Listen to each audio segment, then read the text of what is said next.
Yeah. So Avivo has been around since 1960. Our primary service area is Hennepin County. However, we do provide MFIP services in surrounding counties, and we are also in St. Cloud. We also provide substance use disorder treatment. We have a family residential program and both a family and singles outpatient program. We have mental health services, a Rule 29 mental health clinic, and community-based case management programs. And then we have our Ending Homelessness Division. And I am the vice president of our Ending Homelessness Division. Street outreach to shelter, to transitional recovery housing, transitional housing for young adults, up to site-based and scattered site permanent supportive housing. Absolutely. So Avivo Village is unique for Avivo in that we have not done shelter before. We have done similar-ish services, and after the murder of George Floyd, we did operate an emergency hotel for individuals when we had to relocate an encampment. So that was shelter-like, and I think that that really prepared us for Avivo Village, but we had not done shelter before. And we're realizing that we kind of like it and we think we're kind of good at it. The services and the model actually came out of conversations with people with lived experience. People sleeping on the streets, people at Powderhorn Park, when that encampment was very, very large. There were conversations with folks about what would it take for you to feel comfortable to want to go indoors? And that is where there were some really good lessons learned that none of them were at all kind of earth shattering, but it was important and the time was right for people to hear and truly hear from the people with lived experience. You know, our city after the murder, after the riots, after the fires, after all of, you know, people living in parks, I think everyone was primed to listen. And the things that we heard were, I need to be able to come and go 24/7. I'm an adult. You can come and go 24/7 without anyone asking you. We should be able to too. Guess what? You can drink in your home. You can come home drunk in your home. You're no different than me. I'm an adult. I should be able to do those things. I have an animal. This animal is my family. Do not make me choose between my family and coming indoors. You all bought lots and lots of animals while you were at home with COVID. How would you feel if you had to get rid of those animals? Don't search my bags. I'm an adult and I need some level of privacy. I need a door that locks. You know, I had a door that locked as a teenager. I, as an adult, should have that privacy. I want to be able to sleep in the middle of the day and read in the middle of the night. And I need to control the lights and I need to be able to do that.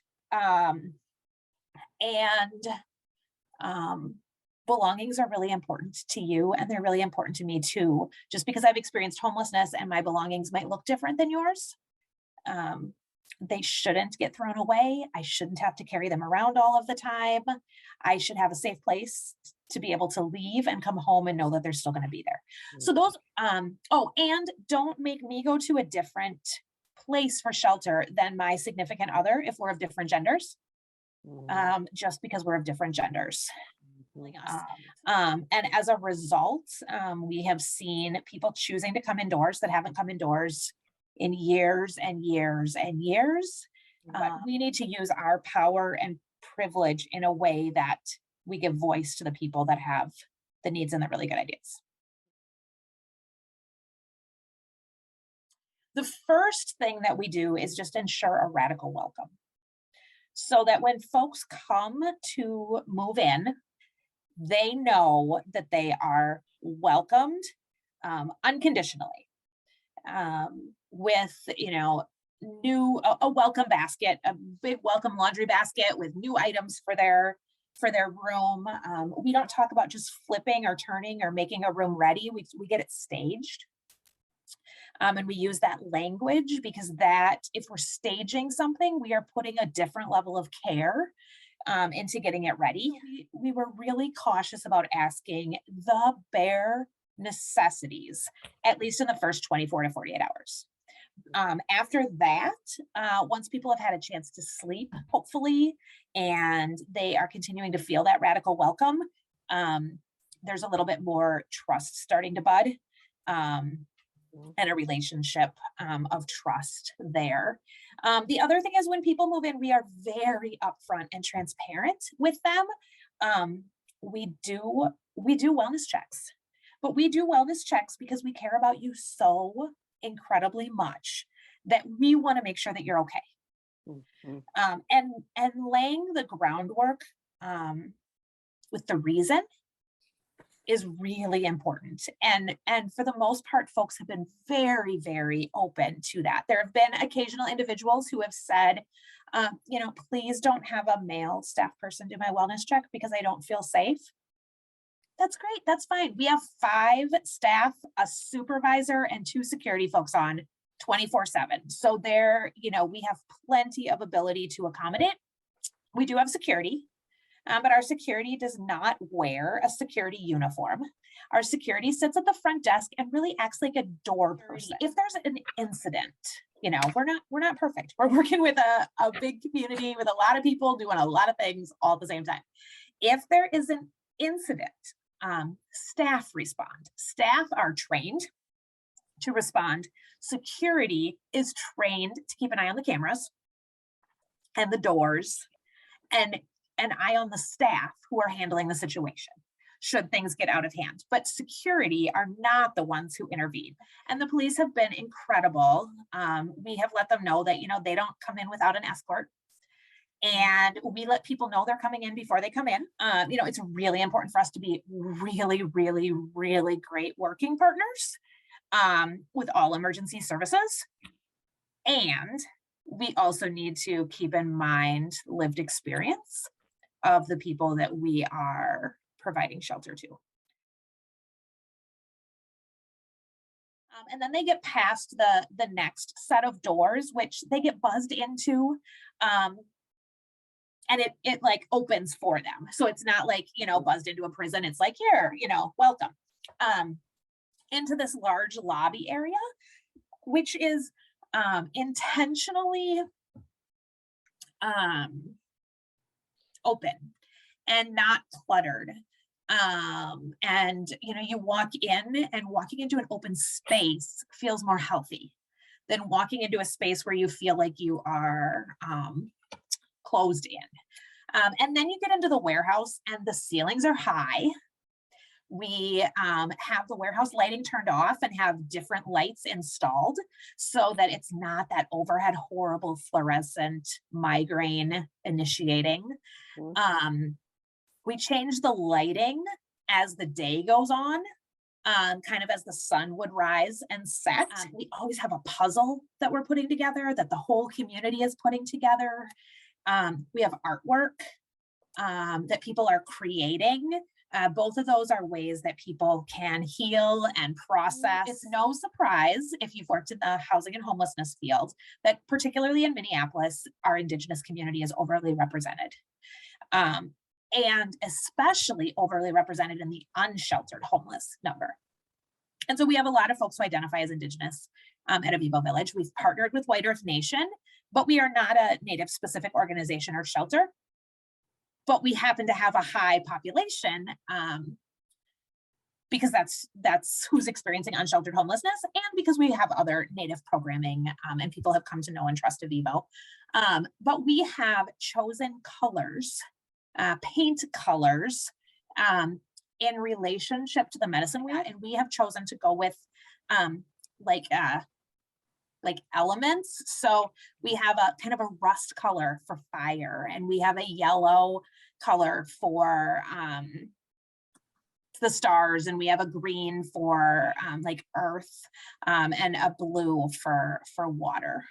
And then we also have street signs that are in both Ojibwe and English. I don't care what someone's background is, being grounded when experiencing anxiety is important. And our hope is that folks can use their skills along with the skills that we're giving them in order to learn how to self-regulate in a way that allows them to be safe and that allows the community to be safe. And I think we all need to learn ways to decompress.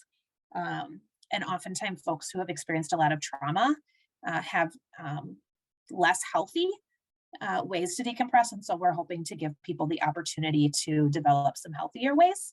And there have been times that we have used that as an opportunity, and then we haven't had to call crisis or the police because people have been able to self-regulate. And we really hope that individuals have new experiences with us and see and feel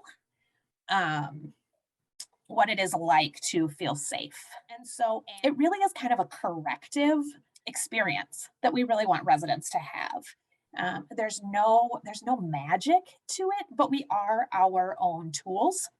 And humans are so kind of relationship based that giving someone the opportunity to feel or see or talk through an experience differently can be so much stronger than kind of sitting and talking for a 50-minute hour in crisis, living with trauma, or living in the now, in the moment. And therapy is very often reflecting back or looking forward. And we really need to help people in the moment that they are in right now. Last week alone, the team helped 5 people sign leases and move into housing. While we are having incredible outcomes, and we know that this is a model that works, we are still definitely in the process of analysis. What works well, what could work better differently. We're doing analysis. We're getting exit surveys from clients. We're talking to referral sources to see, what is working. I think I know what's working, but I'm not someone accessing the service. And so I want to know from the people accessing the service what's working. We, as a ending homelessness division and as Avivo in general, we do want to end homelessness. And if we don't show up every day believing that that is possible, then we're not showing up as our best self.